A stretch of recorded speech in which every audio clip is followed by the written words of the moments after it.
Have you ever wondered why you feel that almost electric pull to one person, but absolutely nothing for another? The answer probably isn't where you've been looking. Today, we're going to skip all the surface-level advice and dive deep into the work of the brilliant Carl Jung.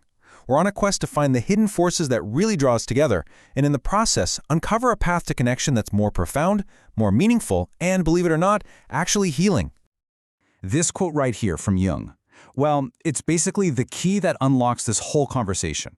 What he's telling us is that true, deep connection doesn't start by trying to figure someone else out. Nope. It starts with the brave, sometimes messy work of understanding ourselves. The road to another person's heart, it actually begins with a journey right back into your own. This isn't about manipulation. It's about something much more real, resonance and recognition on a level you can feel in your bones.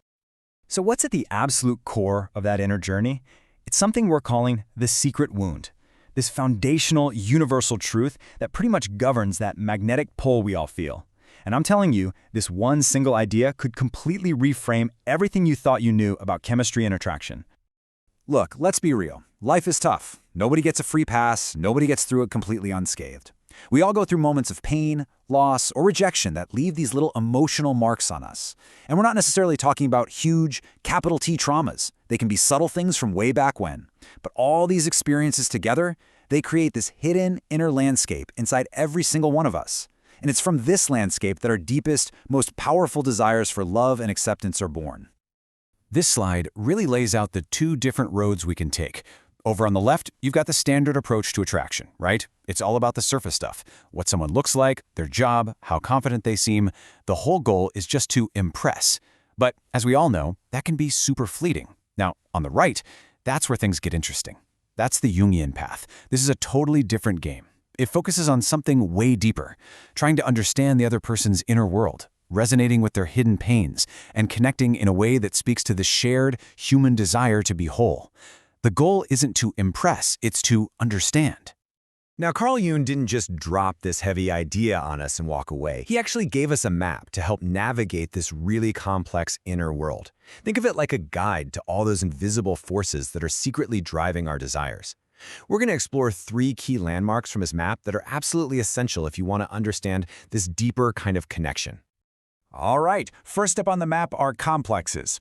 Now, imagine that every time you have one of those emotional wounds we talked about, it doesn't just vanish. Instead, a little cluster of emotional energy forms around it, kind of like how a pearl forms around a tiny grain of sand. These complexes, they live deep in our unconscious, but man, they act like powerful, invisible magnets, influencing our behavior and pulling us towards people and situations that, surprise, surprise, often echo our original pain. And this leads us to a really crucial paradox. You'd think, logically, we'd run a mile from anything that reminds us of past pain, right?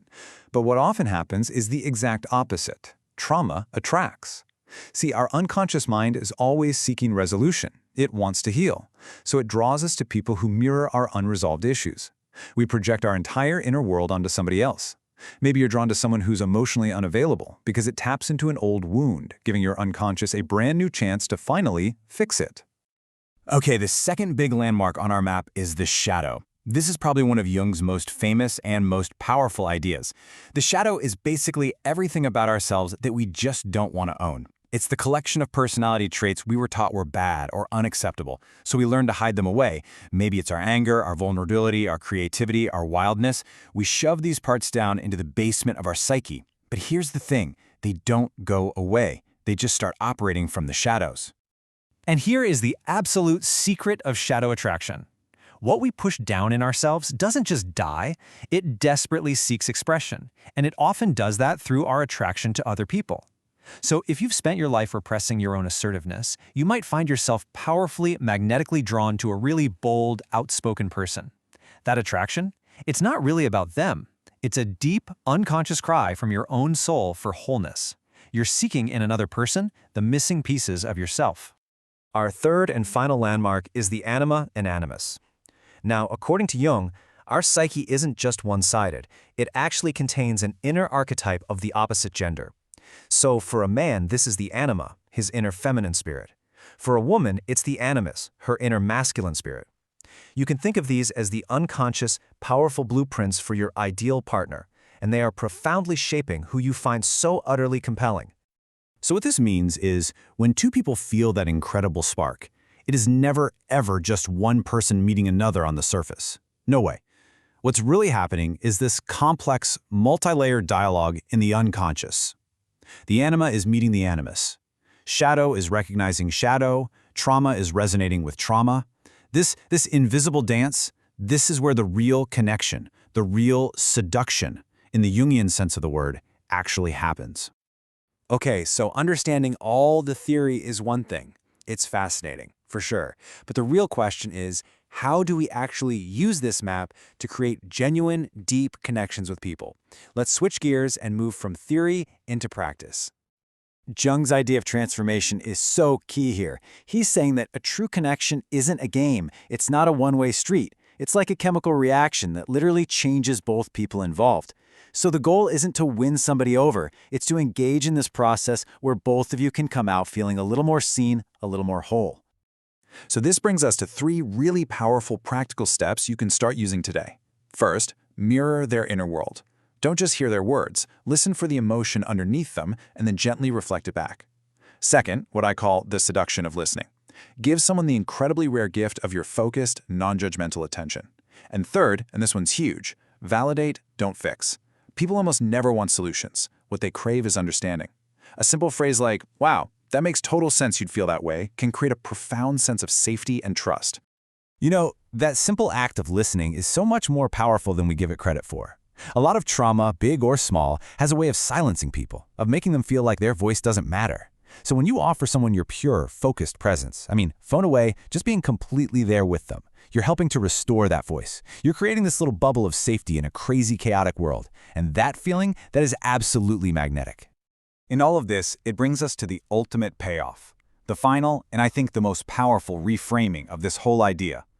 We're moving completely away from the old-school idea of seduction as some kind of conquest, and we're entering a much deeper, richer territory. Seduction as a form of mutual communion and even mutual healing. The most potent, the most irresistible form of attraction happens when a connection feels healing. Think about it.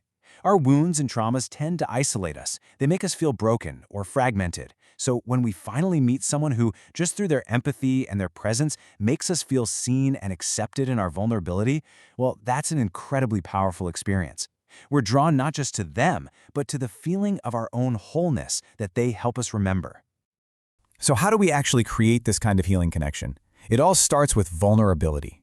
Sharing your own struggles and imperfections isn't a sign of weakness, it is a powerful invitation. Being honest about your own darkness is so much more attractive than pretending to be perfect, because it sends this massive, unconscious signal that says, you are safe to be real with me. I won't judge you because I know I'm not perfect either.